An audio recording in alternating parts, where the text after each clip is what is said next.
అదే RTV app వార్తల్ని క్షణాల్లో చదివే అవకాశం ఉంటుంది. ఒక న్యూస్ పేపర్, ఒక టెలివిజన్ ఛానల్ మీ చేతుల్లో ఎప్పుడూ ఉంటాయి. హిందూ బంధువులందరికీ రక్షాబంధన్ శుభాకాంక్షలు. ఈ రక్షాబంధన్ అక్క చెల్లెలు, అక్క అన్న చెల్లెలు అన్న సంబంధంతో పాటు ఈ దేశ రక్షణ విషయంలో ఒకరికొకరు రక్షణగా ఉండి ఈ దేశాన్ని రక్షిస్తామని చెప్పి ఒక మంచి భావనను చూపెట్టేటువంటి పండుగనే రక్షాబంధన్. అందుకే ఇలా ప్రతి యువకుడు, ప్రతి అక్క, ప్రతి చెల్లె కూడా నువ్వు నాకు రక్ష, నేను నీకు రక్ష, మనిద్దరం ఈ దేశానికి, ఈ ధర్మానికి రక్ష అని చెప్పి ఇవాళ వాగ్దానం తీసుకుంటూ, హామీ ఇస్తూ, మాట తీసుకుంటూ ఈరోజు ఈ రక్షాబంధన్ కార్యక్రమాన్ని ఒక పండుగ వాతావరణంలో నిర్వహించుకుంటూ ఉన్నారు. కాబట్టి ఇలా సమాజానికి నేను విజ్ఞప్తి చేస్తున్నా, ఈ రక్షాబంధన్ రోజు ఒక మంచి స్ఫూర్తిదాయకమైనటువంటి జీవితాన్ని కొనసాగించే విధంగా మనం ఆలోచించాల్సిన అవసరం ఉంది. దేశంలో ఉన్నటువంటి, ప్రపంచంలో జరుగుతున్నటువంటి పరిణామాలను దృష్టిలో ఉంచుకొని ఈ దేశాన్ని, ధర్మాన్ని ఏ విధంగా రక్షించుకోవాలో ఈ రక్షాబంధన్ సందర్భంగా ఒక నిర్ణయం తీసుకొని ఒక మంచి ఆలోచనతో మన నిత్య జీవితం గడపాలని చెప్పి సమాజానికి విజ్ఞప్తి చేస్తూ అందరూ కూడా హిందూ బంధువులందరూ కూడా రక్షాబంధన్ శుభాకాంక్షలు. ఇప్పుడు అన్న ఏమంటున్నానంటే, ఈ విలీనాలు అద్దె దండం పెడతా, ఇవన్నీ బంద్ చేద్దాం. నేను నిర్ణయించిన ఎవరు విలీనం ఎవరన్నారు? అదే కాంగ్రెస్ పార్టీ అంటారు, అదే కేసీఆర్ కొడుకు అని అంటాడు. నా కేసీఆర్ కొడుకు ఏమంటున్నాడు అంటే, రేవంత్ రెడ్డి గారట ఇంతకుముందు ఏబీవీపేట, కాబట్టి బీజేపీలోకి ఏమవుతారట. మరి మీ అయ్యా కాంగ్రెస్, ఇంతకుముందు కాంగ్రెస్లో పోతాడు. నువ్వు ఎట్టుగానో, నువ్వు ఎట్టుకున్నా, నా బీజేపీ లేదు, నాకు కాంగ్రెస్ లేదు, ఏం లేదు, నీ బతుకు ఎటు కాకుండా అయితే పో. నువ్వు ఎట్టుగానో, నీకు ఏ పార్టీతో సంబంధం లేదు, ఎట్టుగానో నువ్వు ఎటు కాకుండా అయితే నీ బతికినది. ఈ రుణమాఫీ ఏ పార్టీ తెలియడుతుంది? గంగలో పోతుంది, గోదావరిలో పోతుంది. ఎవరు పట్టించుకుంటాను దాన్ని? రైతులకు కావాల్సింది రుణమాఫీ కావాలి, వాళ్ళు బాధపడుతున్నారు. ప్రజలకు, తెలంగాణ రాష్ట్ర ప్రజలకు కావాల్సింది ఏంది? కాంగ్రెస్ పార్టీ ఇచ్చిన 6 గ్యారెంటీలు అమలు చేయాలి. 2500 రూపాయలు మహిళలకు ఇవ్వాలి, తులం బంగారం ఇవ్వాలి, స్కూటీలు ఇవ్వాలి, రైతు భరోసా ఇవ్వాలి, బోనస్ ఇవ్వాలి, నోటిఫికేషన్ 30,000 ఉద్యోగాలు ఇస్తామని చెప్పన్నారు. వాళ్ళు ఇంత 12,000 ఉద్యోగాలకు మాత్రమే నోటిఫికేషన్ ఇస్తా అని చెప్పంటున్నారు. మరి 30,000 ఉద్యోగాలు ఏ దేశాలు ఇచ్చారు? ఇండియా, బంగ్లాదేశ్ ఇచ్చిరా, పాకిస్తాన్లో ఇచ్చిరా? నోటిఫికేషన్ ఇవ్వలేదు, ఉద్యోగాలు ఇస్తామని చెప్పంటున్నారు. వీళ్ళు ఎవరికి ఇచ్చారు ఉద్యోగాలు? మరి దాని గురించి ప్రజలు అడుగుతున్నారు. ఇవాళ ఇల్లు లేక ప్రజలు ఇబ్బంది పడుతున్నారు, దాని గురించి అడుగుతున్నారు. 4,000 రూపాయలు ఆసరా పెన్షన్ ఇస్తారు, దాని గురించి అడుగుతున్నారు ప్రజలు. ఈ పార్టీ ఆ పార్టీ ఎడుతుంది, ఆ పార్టీ ఈ పార్టీ ఎడుతుంది. మాకైతే బీఆర్ఎస్ పార్టీని చేసుకోవాల్సిన అవసరం మాకు లేదు, కాంగ్రెస్ పార్టీకి అవసరము. ఎందుకంటే ముఖ్యమంత్రులు కావాలని చెప్పి చాలామంది కలలు కంటున్నారు. ఎవరి వాళ్ళు మాకు ఎమ్మెల్యేల మేము సంఖ్య పెంచుకోవాలి అని చెప్పి ఎవరిది వారు సొంతగా ప్రయత్నాలు చేసుకుంటున్నారు. కాబట్టి ఏం చేసుకోవాలి? బీఆర్ఎస్ పార్టీలను కొనుక్కోవాలి. నా సొంతగా నా ఎంబడి ఒక 30-40 మంది ఎమ్మెల్యేలు ఉండాలని చెప్పి కాంగ్రెస్ పార్టీలో చాలామంది నాయకులు ప్రయత్నం చేస్తున్నారు, మంత్రులు చాలామంది ప్రయత్నం చేస్తున్నారు. ఎందుకంటే నెక్స్ట్ ముఖ్యమంత్రి కావడానికి. ఇప్పుడు బీఆర్ఎస్ వాళ్ళు మా పార్టీలో చేరితే మా ప్రభుత్వం వస్తుందా?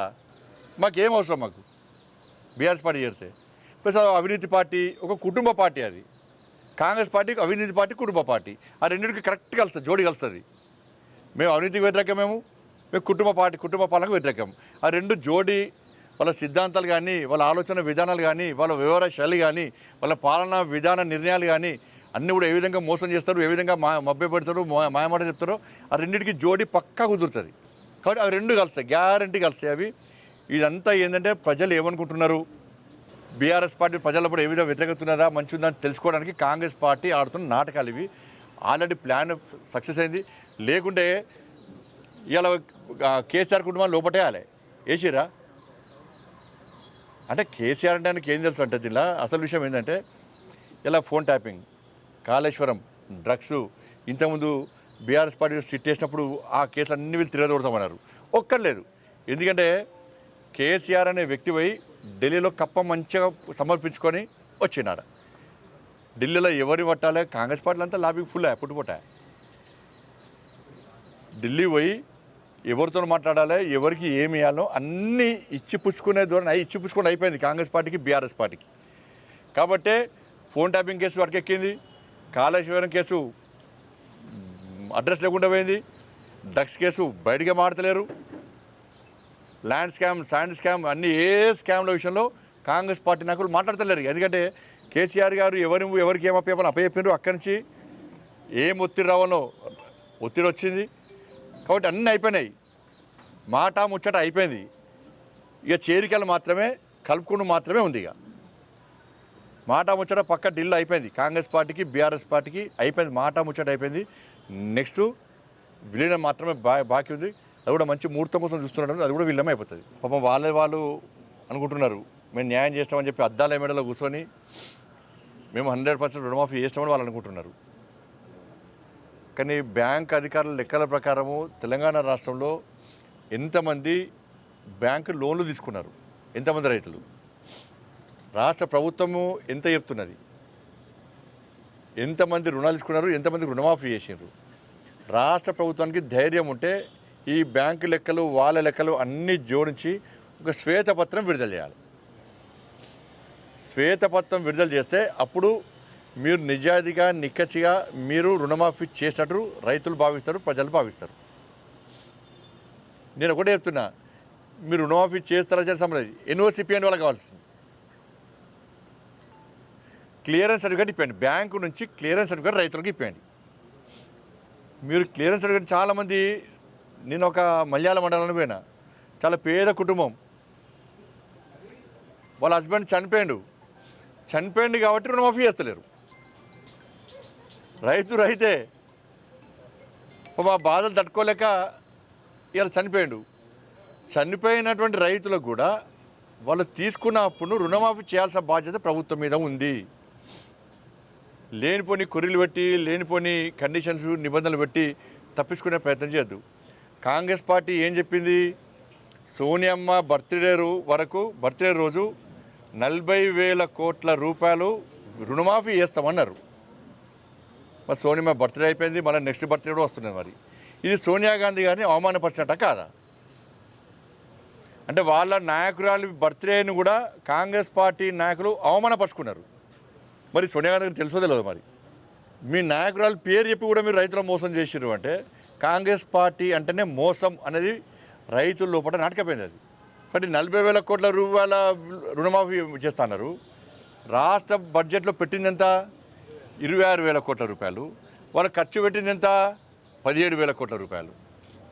అర్థం లేదు. ఎక్కడ కూడా సంబంధం లేని విషయాలను పెట్టుకుంటూ ప్రజల్లో కూడా కన్ఫ్యూజన్ క్రియేట్ చేస్తున్నారు, అయోమయాన్ని గురి చేసి వాళ్ళ తప్పించుకునే ప్రయత్నం చేస్తున్నారు. కానీ రాష్ట్ర ప్రభుత్వం శ్వేతపత్రం విడుదల చేయండి, అన్ని లెక్కలు జోడించి క్రోడీకరించి చేస్తే అప్పుడు ప్రజలు ఇవన్నీ నమ్ముతారు. ఇవాళ నిజంగా మీరు రుణమాఫీ చేస్తే రైతులు ఎందుకు రోడ్ల మీదకి ఆందోళన చేస్తున్నారు? బీఆర్ఎస్ పార్టీ ఏమో 1,00,000 రూపాయలు రుణమాఫీ చేస్తా అని చెప్పి ఆడిపోసుకున్నది. ఇప్పుడు వీళ్ళు 2 లక్షల రుణమాఫీ చేస్తా అని చెప్పి వీళ్ళు ఉసురు పోసుకుంటున్నారు. కాబట్టి ఈ విషయంలో వాళ్ళ భారతీయ జనతా పార్టీ కూడా కిషన్ రెడ్డి గారి నేతృత్వంలో వాళ్ళ కార్యాచరణ మేము రూపొందిస్తున్నాం. రైతుల పక్షాన పోరాడుతూ ప్రభుత్వం మీద ఒత్తిడి తీసుకోవడానికి మేము పక్కా ప్లాన్ చేస్తున్నాం. కిషన్ రెడ్డి గారు ఆల్రెడీ ప్లాన్ చేశారు. ఈ విషయంలో గ్రామ స్థాయిలో కూడా మేము మండల స్థాయిలో కూడా కార్యక్రమాలు చేపట్టడానికి సిద్ధంగా ఉన్నాం. హైదరాబాద్ సుచిత్ర సర్కిల్ కి ఒక విశేషం, మీ లలిత జ్యువెలరీ సుచిత్ర సర్కిల్ కి వచ్చేసింది. ఆగస్ట్ 18న బ్రహ్మాండమైన ప్రారంభోత్సవం. Lalitha jewellery, A block, green park avenue, Suchitra road. మీ లలిత జ్యువెలరీలో ధరలు చెక్ చేయండి. డబ్బులు చాలా చాలా ఆదా చేస్తారు. డబ్బులు ఎవరికి ఊరికే రావు.